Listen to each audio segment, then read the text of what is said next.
नमस्कार, फिर पैसा बोलता है में आपका स्वागत है, मैं आनंद श्रीनिवास। आज मार्केट गिर गई है, मार्केट लगभग 100 पॉइंट नीचे थी। बैंक निफ्टी भी 70 पॉइंट नीचे थी। रुपया तो ऑल टाइम लो के पास है। कल तो आरबीआई ने खूब डॉलर बेची, 8950 तक ऊपर उठाई रुपये को। लेकिन आज फिर से लुढ़क गया रुपये, 8990 तक पहुंच गई है। 8990 स्क्रीन में दिखती है। अगर आप बैंक जाके डॉलर खरीदना चाहेंगे तो आपको 9150 92 ही मिलेगा। सो सिर्फ 8 रुपया से आप सेंचुरी मार देंगे। ख्याल मत रखिए, कोई फियर का कोई रीजन नहीं है। सेंचुरी पक्का है। सवाल सिर्फ ये है कि कब सेंचुरी मारेंगे। तो सेंचुरी तो पक्का है। तो ये रहा पहला न्यूज़, रुपया सेंचुरी जा रहा है। हमने जो कंसिडर करने के लिए पिछले 3-4 साल से हमारे सिस्टर चैनल में कहा था, सारे के सारे स्टॉक्स ये पोजीशन में थे कि हम डॉलर वीकनेस को कैसा एक्सप्लॉइट करें। पहला, गोल्ड ने हमने कंसंट्रेट की, गोल्ड फाइनेंसेस में कंसंट्रेट की, फार्मा स्टॉक में कंसंट्रेट की और आईटी स्टॉक्स पे कंसंट्रेट किया। जो भी स्टॉक्स हमने ऑटो स्टॉक्स कंसिडर किया, उसमें भी एक बड़ा हिस्सा डॉलर इनकम था। जैसा टाटा मोटर्स में जेएलआर था, more than 50% sale Bajaj auto की एक्सपोर्ट से आ रही थी। हीरो मोटर्स भी अभी एक्सपोर्ट करना शुरू कर दी है। तो हमने ऑटो कंपनीज में भी जो कंसिडर किया वो एक्सपोर्ट मार्केट में था। तो ये हमारा बिग पोर्शन था और ये सारा डॉलर प्रोटेक्टेड था। और ये डॉलर फॉल एक्सपेक्ट करते ही 2 साल पहले मैंने आप लोगों को अमेरिकन और जापानी स्टॉक्स में डाइवर्सिफाई करने की ये सुझाव भी दिया था। और हमने आपको इस पर रिकमेंडेशंस भी देना शुरू कर दी। अभी रुपया बहुत वीक है और नीचे जाएगा।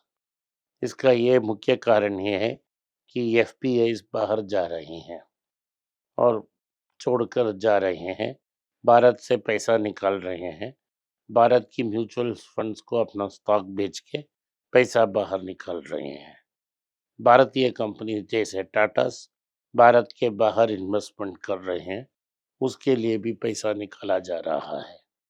ये एनआरआईज भी पैसा इंडिया के अंदर नहीं डाल रहे हैं। ये सारी चीज और अमेरिकन टैरिफ्स के कारण एक्सपोर्ट्स कम होने से मार्केट निरंतर प्रेशर डाल रही है रुपया में।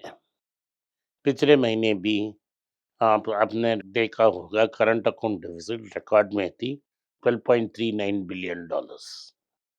सरकार कहती है कि ग्रोथ मजबूत है। सरकार ये भी कहती है महंगाई सिर्फ 0.5% में है। अगर आप ये बिलीव करते हैं तो आप कंफर्मेशन बेस से सफर कर रहे हैं। हर दिन आप पैसा खर्च करते हैं। क्या सिर्फ 0.5% इन्फ्लेशन है? जरा सर नहीं, इन्फ्लेशन तो 5-6-7% में है। अगर 8.9 से 5% भी निकाल दिया तो ग्रोथ 5% के आसपास है, 8.5% नहीं। अगर ये 8.5% में है तो प्रॉब्लम ये होगा कि आपका इंडस्ट्रियल प्रोडक्शन अच्छा होना चाहिए। भारत की इंडस्ट्रियल प्रोडक्शन गवर्नमेंट के अनुसार 0.4 में है। अगर प्रोडक्शन 0.4 में है और आपकी कंजम्पशन नहीं है, कैसा आपका जीडीपी 8.2 8.3% में ग्रो कर रही है और नॉमिनल ग्रोथ 8.7 में है। तो ये सब सवाल का जवाब हमें मिलना चाहिए, मिल नहीं रहा है। लोग कह रहे हैं कि ऑटोमोबाइल सेक्टर ही एक ब्राइट स्पॉट है, लेकिन इसे दो तरफ से कंपेयर कर सकते हैं। अगर आप नवंबर लास्ट ईयर से दिस ईयर नवंबर कंसिडर करें, ज़रूर सेल्स इंक्रीज हुआ है, क्योंकि पिछले बार जीएसटी ज़्यादा थी, इस बार जीएसटी कम थी। लेकिन आपको एप्पल्स टू एप्पल्स कंपेयर करना पड़ेगा, एप्पल्स टू ऑरेंजेस नहीं।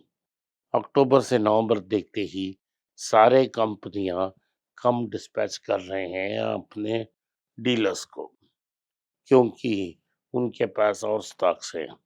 सो नवंबर की सेल्स में डिक्लाइन है, लेकिन हेडलाइंस कहती हैं पिछले नवंबर से इस नवंबर बेहतर है।